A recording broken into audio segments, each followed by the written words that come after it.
Nah ini yang sebenarnya dari awal dibaca oleh publik Zulhas akan kalah.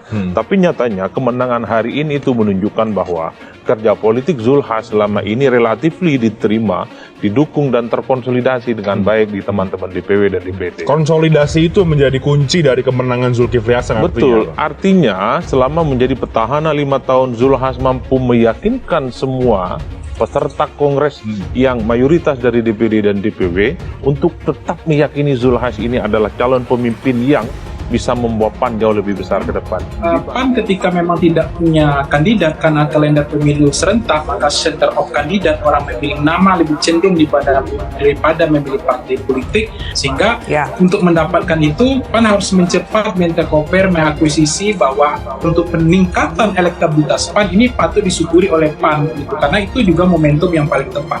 Partai Amanat Nasional ini sudah terbiasa dan lebih dewasa di dalam memahami keberbedaan pendapat, ide, pemikiran, dan kepentingan.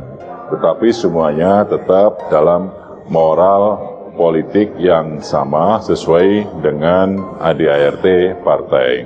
Artinya, bagi kader-kader yang ingin berkontestasi, dipersilahkan tanpa ada tekanan atau hambatan.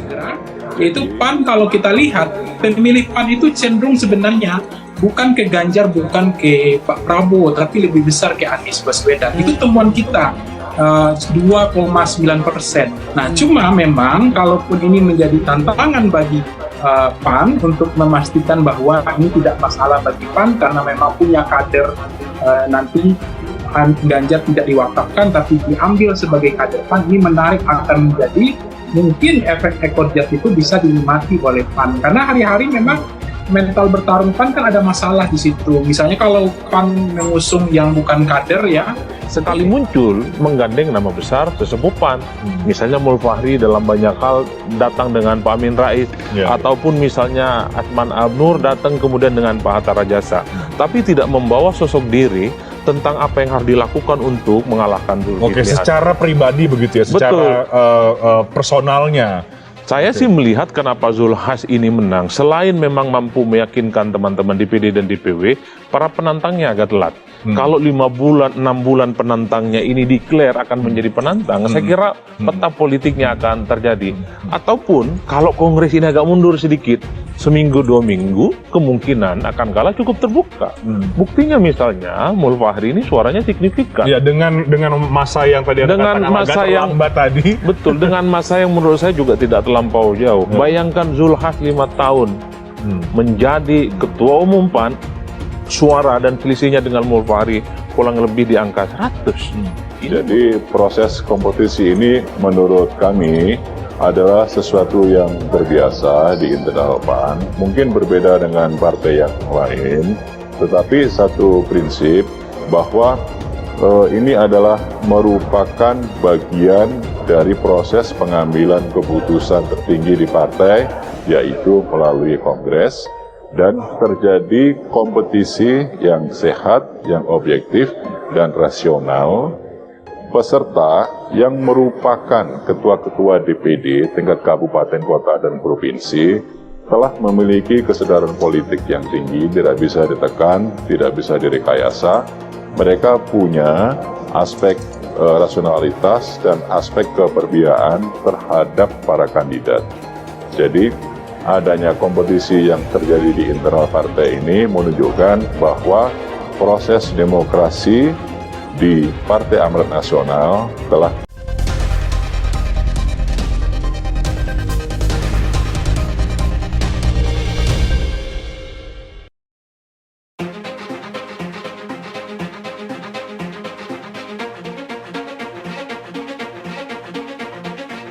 Bakal calon presiden Koalisi Perubahan dan Persatuan, Anies Baswedan telah tiba di Arab Saudi. Setelah menyelesaikan ibadah umroh, Anies memulai rangkaian ibadah haji. Anies bersama keluarga tiba di Bandara King Abdul Aziz pukul 2 dini hari waktu Jeddah. Mantan Gubernur DKI Jakarta ini naik pesawat Saudi Arabian Airlines dengan nomor penerbangan SV819 yang terbang dari Terminal 3 Bandara Soekarno-Hatta, Tangerang, Banten. Usai menjalankan sholat subuh di bandara, ia dan keluarga lalu menuju tempat menginap di sekitar Masjidil Haram, Makkah, lalu memulai ibadah umroh. Sekitar pukul 11:15 waktu setempat, Anies mengerjakan tahallul atau memotong rambut usai sa'i. Setelah itu, Anies dan rombongannya melaksanakan sholat Jumat di Masjidil Haram. Anies akan menjalankan ibadah haji tamattu. Haji tamattu adalah seseorang berihram untuk melaksanakan umroh pada bulan haji hingga selesai, kemudian menunggu sampai hari tarwiyah dan berihram kembali untuk haji.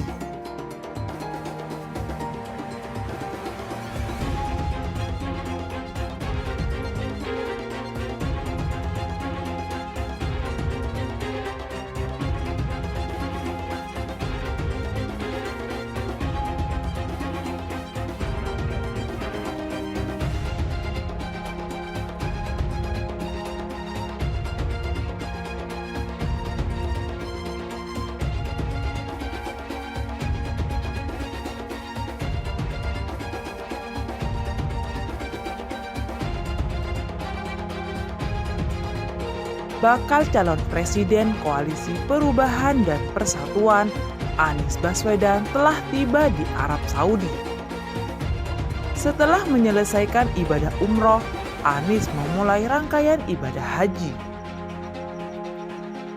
Anies bersama keluarga tiba di Bandara King Abdul Aziz pukul 2 dini hari waktu Jeddah. Mantan Gubernur DKI Jakarta ini naik pesawat Saudi Arabian Airlines dengan nomor penerbangan SV819 yang terbang dari Terminal 3 Bandara Soekarno-Hatta, Tangerang, Banten. Usai menjalankan sholat subuh di bandara, ia dan keluarga lalu menuju tempat menginap di sekitar Masjidil Haram, Makkah, lalu memulai ibadah umroh. Sekitar pukul 11:15 waktu setempat, Anies mengerjakan tahallul atau memotong rambut usai sa'i. Setelah itu, Anies dan rombongannya melaksanakan sholat Jumat di Masjidil Haram. Anies akan menjalankan ibadah haji tamattu. Haji tamattu adalah seseorang berihram untuk melaksanakan umroh pada bulan haji hingga selesai, kemudian menunggu sampai hari tarwiyah dan berihram kembali untuk haji.